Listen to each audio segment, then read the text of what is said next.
Libro de Juan, capítulo 8, versículo 1. Damos lectura en el poderoso nombre del Señor Jesús. Amén. Tiene como título La mujer adúltera. Cada uno se fue a su casa, y Jesús se fue al monte de los Olivos. Y por la mañana volvió al templo, y todo el pueblo vino a él, y sentado él les enseñaba. Entonces los escribas y los fariseos le trajeron una mujer sorprendida en adulterio, y poniéndola en medio, le dijeron: Maestro, esta mujer ha sido sorprendida en el acto mismo de adulterio, y en la ley nos mandó Moisés apedrear a tales mujeres. Tú pues, ¿qué dices? Mas esto decían tentándole, para poder acusarle. Mas Jesús, inclinado hacia el suelo, escribía en tierra con el dedo. Y como insistieran en preguntarle, se enderezó y les dijo: el que de vosotros esté sin pecado, sea el primero en arrojar la primera piedra contra ella. E inclinándose de nuevo hacia el suelo, siguió escribiendo en tierra. Pero ellos, al oír esto, acusados por su conciencia, salían uno a uno, comenzando desde los más viejos hasta los más postreros. Y quedó solo Jesús y la mujer que estaba en medio. Enderezándose Jesús y no viendo a nadie sino a la mujer, le dijo: Mujer, ¿dónde están los que te acusaban? Ninguno te condenó. Amén. Amén. Gracias a Dios. No sé si uno de los ministros me puede hacer una voz, por favor.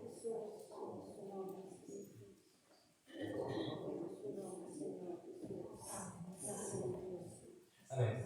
La Escritura habla de que Jesús había subido al monte de los Olivos. Y Jesús, cuando descendió, estaba enseñando al pueblo. Entonces los fariseos y los escribas le trajeron una mujer sorprendida en adulterio. La Escritura relata que estos hombres, estudiadores de la ley, conocían a tal magnitud la ley que ésta cumplía a esa mujer, que incluso acusaban a esa mujer con esa ley. Porque muchos pudieron haber dicho, los escribas y los fariseos pudieron acusarla de solo adulterio, pero ellos mencionaron en la ley que nos mandó Moisés. O sea, estos hombres conocían la ley, incluso sabían quién era Jesús para recalcarle lo que decía la ley. Y quiero que piense en esto, querido hermano, querida hermana. Este mensaje va más enfocado hacia el amor, cuando estamos viviendo tiempos difíciles de críticas. Porque muchas veces, como esta mujer, somos traídos delante del Señor, pero quizás con malas palabras detrás de nosotros. ¿A qué me refiero con malas palabras? Que muchas veces somos criticados o incluso nuestros mismos hermanos o las mismas familiares de nosotros nos critican a nosotros. Muchas veces nos tiran las cosas en la cara. Porque todos tenemos una historia detrás de nosotros, antes del Evangelio. Y muchas veces esas cosas, o incluso las cosas que hacemos inconscientemente, cuando aceptamos el nombre de Jesús, son reveladas ante nosotros en nuestra cara. Dice la Escritura que esta mujer fue sorprendida en adulterio y la trajeron delante del Maestro, del Señor Jesús. Entonces no la habían traído ante cualquier maestro, la habían traído ante el Maestro de los maestros, el único que podía condenarla. Y de hecho la Escritura lo dice: el que esté libre de pecado, tire la primera piedra. Es verdad.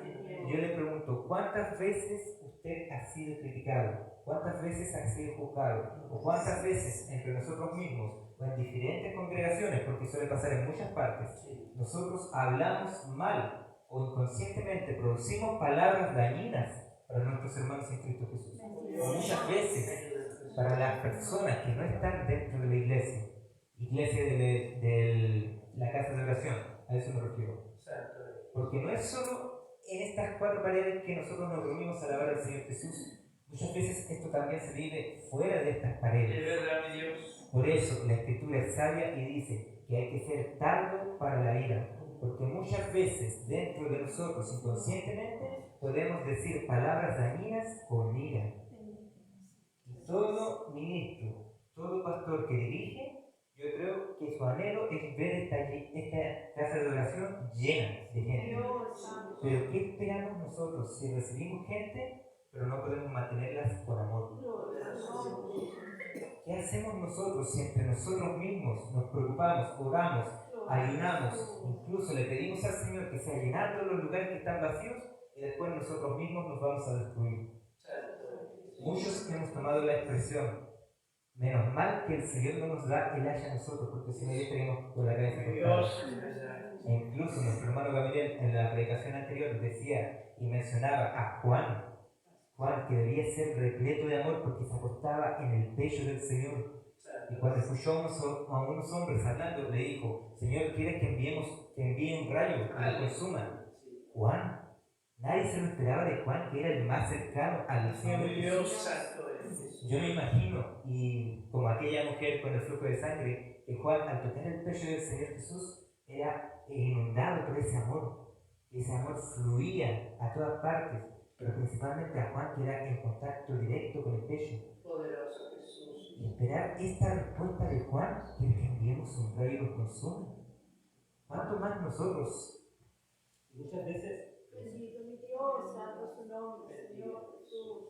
Muchas veces nosotros vivimos esto en el Evangelio, y es válido, porque el Señor Jesús, cuando vino a esta tierra, se metió dentro de carne y hueso, pasó sentimientos que nosotros muchas veces vivimos, e incluso llegó a enojarse. Todos dicen que el Señor Jesús era repleto de amor, pero la Escritura dice que Dios es amor y fuego consumidor. ¿En qué me refiero con esto? El Señor Jesús, estando en esta tierra, dice: cuando se acercaron a Jesús, en Mateo capítulo 21, versículo 1, cuando se acercaron a Jerusalén y vinieron a Betfagé, al monte de los olivos, Jesús envió 2 discípulos, diciéndoles: id a la aldea que está enfrente de vosotros, y luego hallaréis una asna atada. Se me perdió. Poderoso Dios.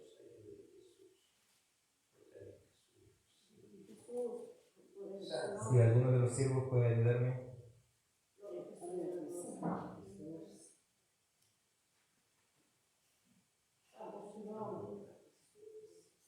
Se me perdió. Pero la Escritura relata que el Señor había llegado al templo que era destinado para la adoración de Dios, para el servicio de adoración al único Dios vivo. ¿Y qué pasó cuando entró al templo? Que vio el templo repleto de mercaderes y vendedores. ¿Y qué estaban vendiendo? Estaban vendiendo animales, estaban comerciando las monedas entre ellos, lo cual no era perteneciente al Señor. ¿Y a qué me refiero con esto? Que muchas veces nosotros podemos enojarnos, y es válido, porque hasta el Señor Jesús se enojó. La Escritura dice que el Señor Jesús entró en el templo, y yo me imagino que inundado de una rabia, inundado de un fervor que no podía contener, vació todo el templo. ¿A qué me refiero con que vació?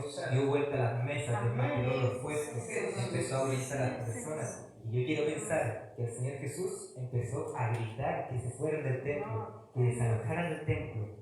Pero quiero pensar que estos hombres que mercadeaban animales y otras especies llegaron a quedar sordos con la voz del Señor, porque la voz del Señor es potente. Imagínese usted una voz de un hombre potente con autoridad diciéndole que se aleje, porque lo que está haciendo está mal. Recalco, a lo que me refiero con esto es que está válido enojarnos, pero ¿qué clase de enojo tenemos? La Escritura dice que no se ponga el sol sobre nuestro enojo. Entonces es válido enojarnos, hermanos, pero ¿qué es más válido?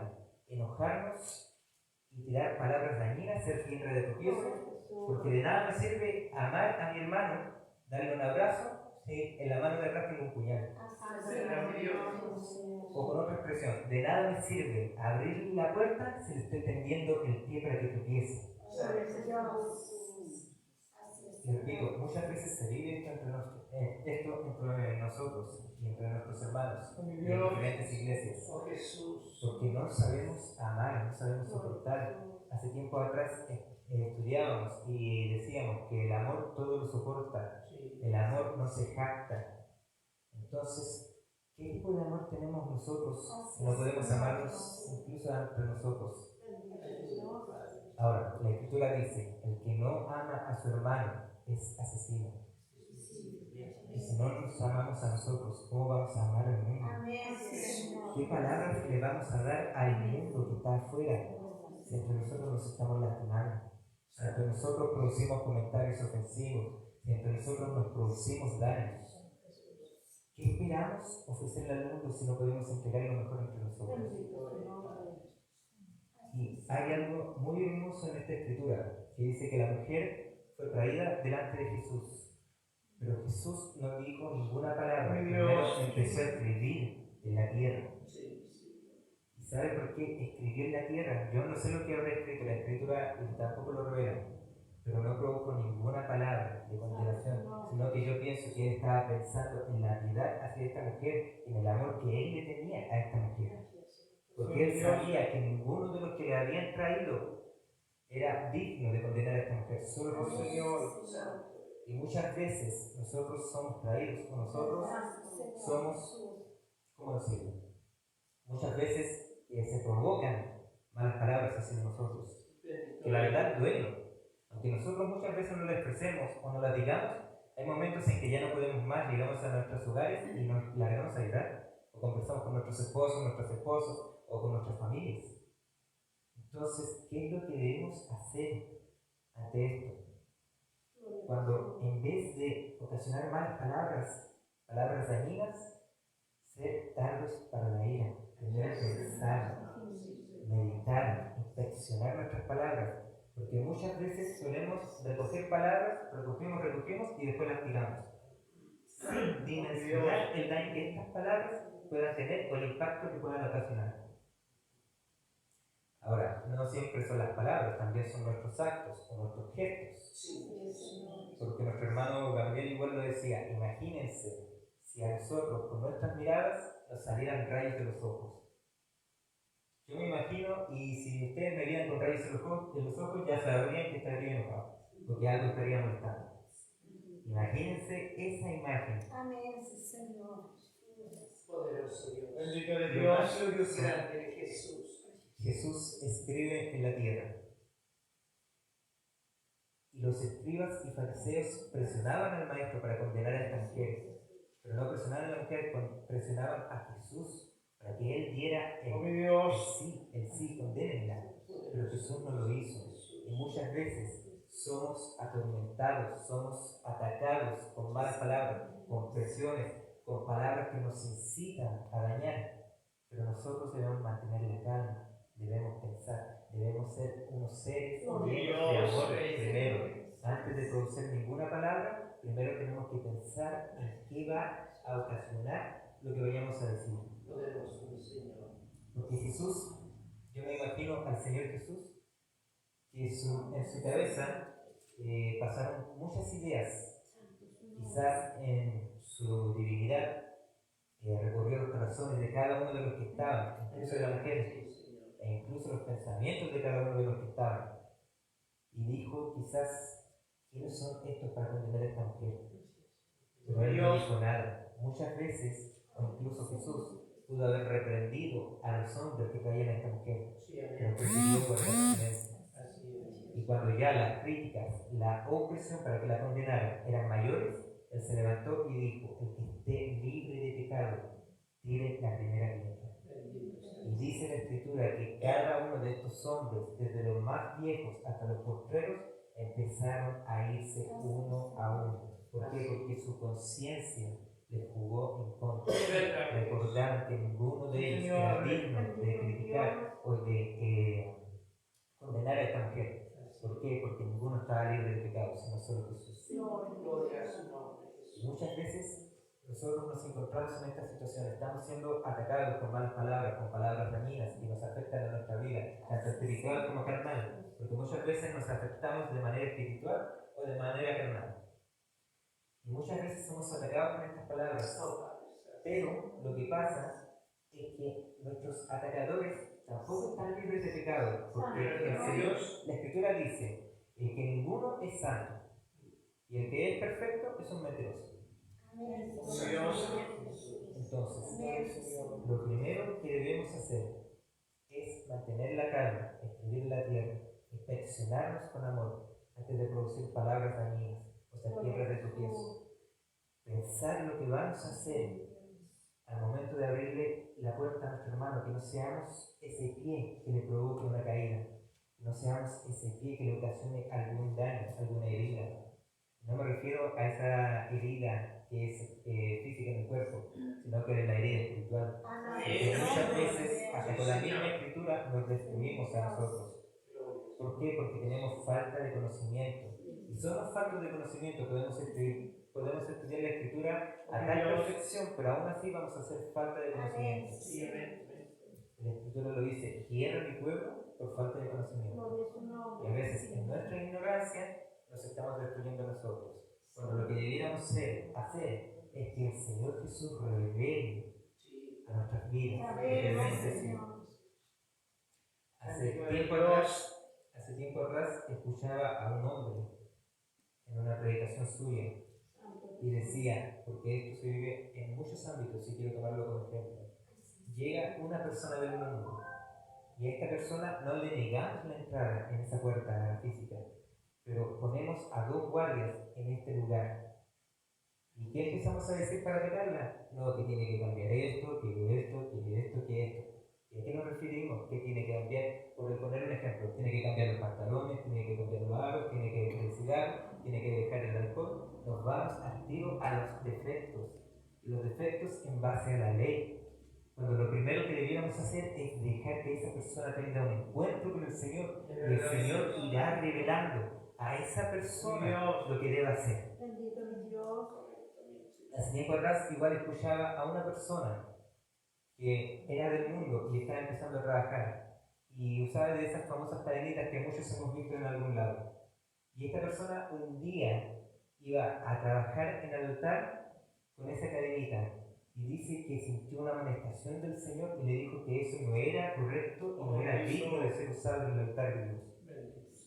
Entonces, ¿para qué le comento esto, querido hermano, querida hermana? Para que tome noción y vea el ejemplo de que lo que debemos hacer es acercarnos a Dios, pedir la revelación antes de empezar a hacer la ley y a juzgarnos entre nosotros.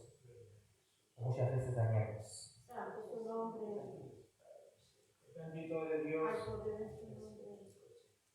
Dice la Escritura que Jesús escribió en la tierra y dijo, el que esté libre de pecado, tiene la primera piedra. Y poco a pocos, desde los más viejos hasta los más postreros, comenzaron a irse uno a uno, porque su conciencia no les acompañaba a ellos. Bendito su nombre.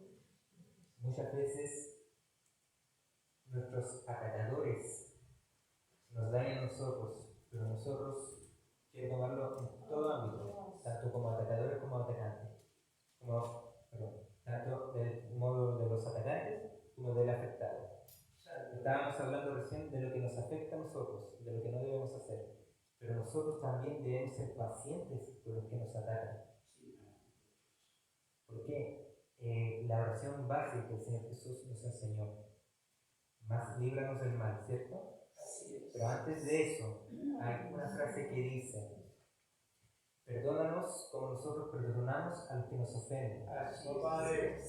Fuertes palabras, porque es difícil perdonar a quien te ofende o a quien te hace daño. O muchas veces perdonamos, pero queda ese rencor escondido, que lo perdono pero no lo paso, lo abrazo pero bien de lejitos, o la simple frase que muchos usamos, te quiero pero bien de lejos. Te quiero bien lejos, ¿cierto? Porque muchas veces hemos usado esta frase como juego. No sé si igual te quiero pero bien lejos, pero esto muchas veces se vive en nuestras vidas. Bendito mi Dios. ¿Y qué dice la Escritura? Jesús y la mujer adúltera pudieron haber reprochado las acciones de estos hombres, de estos escribas y estos fariseos, porque ninguno era digno, todos estaban en pecados, pero ellos prefirieron perdonar. Y digo ellos tanto por la mujer adúltera, porque después de ver que cada uno había desaparecido, ella pudo decir, igual eran pecadores como yo, pero no, ella no emitió juicio sobre los hombres que la habían creído delante de Jesús, sino que prefirió quedarse en la presencia del Señor. ¿A qué me refiero con quedarse en la presencia del Señor? Prefirió entablar una conversación con el Dios vivo antes de emitir juicio contra los hombres que la habían señalado. Y esto es tan difícil en nuestras vidas porque muchas veces somos ofendidos de gran manera y cuesta perdonar. E incluso esos rencores a veces quedan por años y por meses, hasta un momento en que volvemos a encontrarnos con esa persona o hasta un momento en que decidimos hablar con esa persona y de repente el Señor Jesús toca nuestros corazones refiriéndonos a la persona afectada como al atacante, y pasa algo maravilloso. Hace tiempo atrás escuchaba a un hombre diciendo que otro hombre había matado a su hijo. Pasó todo lo que tiene que suceder. Intervino la ley, el hombre que asesinó al hijo de ese hombre fue enjuiciado, pero luego el hombre decía que ese hombre que había matado a su hijo ahora era su escudero, su mano derecha. ¿Su mano derecha en qué me refiero? ¿Su escudero en qué me refiero? Eran predicadores de la palabra. ¿Y cómo puedes predicar la palabra con aquel hombre que te mató a tu hijo? Con aquel hombre que arrebató algo de tu vida.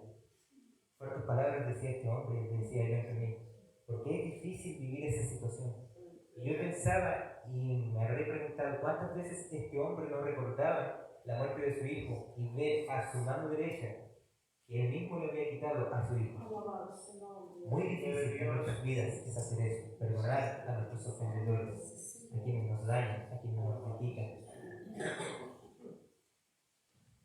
Por eso la Escritura es sabia y nos da ejemplos para todo. Y no solo uno, porque la Biblia dice que en boca de 2 o 3 testigos consta toda verdad. Si empeñamos la Escritura podemos encontrar 2, 3 o incluso más ejemplos que pueden referirse solo a un ámbito de nuestra vida, nos pueden decir lo que debemos hacer. Dice que la mujer se levantó, me imagino que habrá estado en el suelo, se levantó y vio que ninguno de los que la acusaban estaba con ella. Solo el Señor Jesús. ¿Y qué hizo el Señor Jesús? Mujer, ¿dónde están los que te condenan? Ninguno de ellos está ahora. Eso no lo dice la Escritura, pero yo me imagino que el Señor dijo, ninguno de ellos está en este momento. ¿Dónde están? ¿Dónde se han ido? Muchas veces es mejor quedarse en la presencia del Señor, esperar en el Señor, y Él nos dará la respuesta a nuestras vidas, o la solución a nuestros problemas. Porque lo que vivía esta mujer adúltera era un problema, porque decía que la ley me mandaba a que apedrearan a esta mujer, y eso era símbolo de muerte. Oh, mi Dios. Tal como apedrearon a Esteban, y a Esteban lo apedrearon, pero Esteban lo apedrearon de una manera gloriosa, porque más que matarlo, lo ayudaron a ir a la presencia del Señor, a ver su debilidad. En cambio, con esta mujer quizás no iba a pasar lo mismo, nadie lo sabe, pero en vez de condenarla, los hombres se fueron uno a uno, y el Señor Jesús le dijo, ni yo te condeno, vete y no peques más. Vete y no peques más. Incluso le dio un consejo, no peques más. Tal impacto debió provocar estas palabras de Jesús en aquella mujer, que yo imagino, desconozco si es que la Escritura sigue hablando de esta mujer, pero creo que no. Yo imagino que esta mujer recordaba a Jesús cada vez en su vida y trataba de ser una mujer digna y recta delante de Él. Porque difícil es aceptar que te digan vete y no peques más y que te hayan perdonado la vida y a la vez que te amen de tal manera. Porque el Señor Jesús, en vez de condenarla, le mostró de su amor. Y muchas veces tomamos este pasaje de la Escritura para mostrar el pecado que había en aquella mujer, pero muchas veces desconocemos la magnitud y el amor que tenía Jesús para con nuestras vidas. Porque esto podemos tomarlo también para nuestras vidas en sí, porque muchas veces nos equivocamos, muchas veces erramos y muchas veces cometemos faltas delante del Señor, pero el Señor aún así nos recoge y nos dice, ven hijo mío, te amo, pero no lo hagas más. La Escritura dice que una oveja perdida se perdió. Y el Señor decidió dejar las 99 por esa oveja. ¿Cuán grande es ese amor?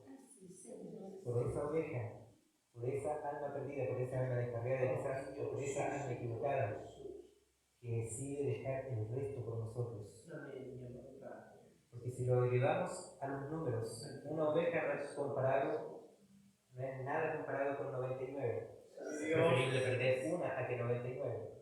Pero el Señor sabe que es mejor ganar una a 99. Y poco a poco, una a una, ir sumando, pero siempre con el mismo amor, con el mismo cariño y con la misma magnitud de ese amor que nos entrega a nosotros. Gloria a su nombre. Bendito el Señor. Resumiendo, Es maravilloso. hemos hablado de cuando nos atacan a nuestras vidas. Hemos hablado de cuando nosotros producimos palabras dañinas a los demás. Hemos hablado del amor del Señor Jesús que tiene por nosotros. Y ahora yo quisiera preguntarle, ¿qué clase de amor tiene usted y qué clase de enfado hay en usted cuando se enoja? ¿Es un enfado que usted lo disuelve con oración? ¿Que lo disuelve perdonando a su hermano, abrazándolo? ¿O produce palabras dañinas y le hace tropezar? ¿Qué clase de amor confiesa usted al resto? Si abraza a su hermano y después no lo saluda en la calle, por ejemplo, que muchas veces se ha tratado en otros lugares. Porque lindo es congregarse en la casa de oración, estar todos juntos, abrazarnos, decirnos bendiciones, desearnos lo mejor, pero fuera de esta casa de oración, fuera de las puertas, somos unos completos desconocidos, que ni siquiera somos capaces de vernos, muchas veces ni de reconocernos entre nosotros. ¿Qué clase de amor tenemos? ¿Qué clase de perdón tenemos con nosotros mismos y con los demás? La palabra de Dios dice que somos luz del mundo, pero si nosotros no tenemos amor, ¿qué clase de luz vamos a ofrecer a los demás? Poderoso Dios. Sabiendo que el mundo está envuelto en el maligno y sabiendo que el mundo está con odio, con rencor, con destrucción, con palabras dañinas, con ofensas, nosotros debemos ser esa luz que resplandezca en medio de esa oscuridad para traer a esa alma que está en medio de la oscuridad a la luz. Pero ¿cómo debemos hacer esto? Con amor, con paciencia, con dedicación. Porque muchas veces hablamos y profesamos del amor, pero durante un cierto tiempo y después empezamos que el Señor es fuego consumidor, que empezamos con el haya o que empezamos con los truenos en los ojos. Entonces, ¿qué clase de amor profesamos?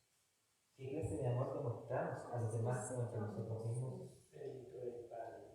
Y para que entiendan, le refiero que muchas veces estamos con el haya, con el fuego o con los truenos en los ojos. ¿A qué me refiero con esto? Muchas veces le hablamos de buena manera a nuestros hermanos, pero después empezamos a atacarlos indirectamente para que no se den cuenta con la escritura. A eso me refiero. Porque muchas veces se ha vivido en otros lugares. De hecho, se vive aún en nuestros lugares.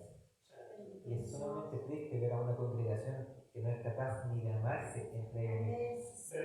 Es difícil aún más ver a los hermanos que indirectamente se dañan entre sí y después salen al mundo a profesar de amor.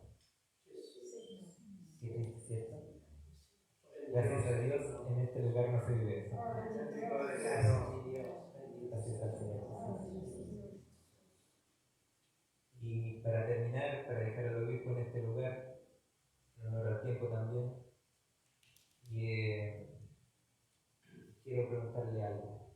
¿Alguna vez usted ha vivido por esto? ¿Alguna vez ha sido atacado o usted ha atacado a alguien? ¿Alguna vez ha amado a alguien y después no ha querido nada con ese alguien? Si usted ha vivido por esto, créanme, aún está a tiempo de pedir perdón. Aún está a tiempo de rendir las cuentas ante esa persona y con el Señor Jesús. Porque dice que la Escritura dice que todo lo que fuera atado en esta tierra será desatado allá en el cielo. O sea, si nosotros tenemos rencor en este mundo con alguien, nuestro Señor nos va a echar en cara, nos va a reclamar ese rencor que había nacido cuando estamos con Él. Incluso por ese rencor, quizás no lleguemos a estar con el Señor.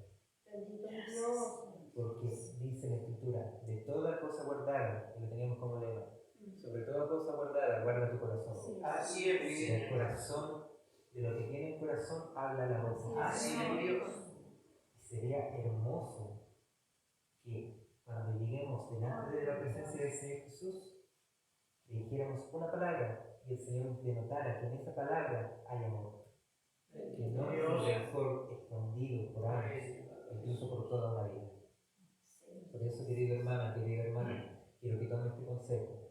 Si ha tenido la experiencia o ha tenido esta vivencia en su vida, ha pasado por esto, ha sido atacado o ha sido atacada, ha sido amado, ha amado y después no ha querido nada con alguien, todavía está a tiempo de arrepentirse, todavía está a tiempo de pedir perdón. Y créanme, lo mejor es pedir perdón ante un rencor. ¿Por qué me dirá usted? Porque muchas veces esa persona a la que le demos el rencor está esperándonos a que le demos un abrazo y para desatar ese nudo que había agarrado. Y después son los mejores amigos por decirlo. Después hay bendición entre ellos, hay prosperidad, hay comunión, hay fraternidad, hay amor. Pero primero debe haber un paso: perdonarnos a tiempo, porque aún estamos a tiempo. Hasta que el Señor Jesús no venga a nuestras vidas, todavía estamos a tiempo. Cuando el Señor Jesús ya nos tome de este mundo y nos lleve a su presencia, ya no vamos a estar aquí. Por eso, querido hermano, tome este consejo, querido hermano. Si aún está a tiempo, aproveche. Santo es su nombre, Dios. Gracias. Alabado sea su nombre, Jesús. Santo es el nombre de Jesús. Señor.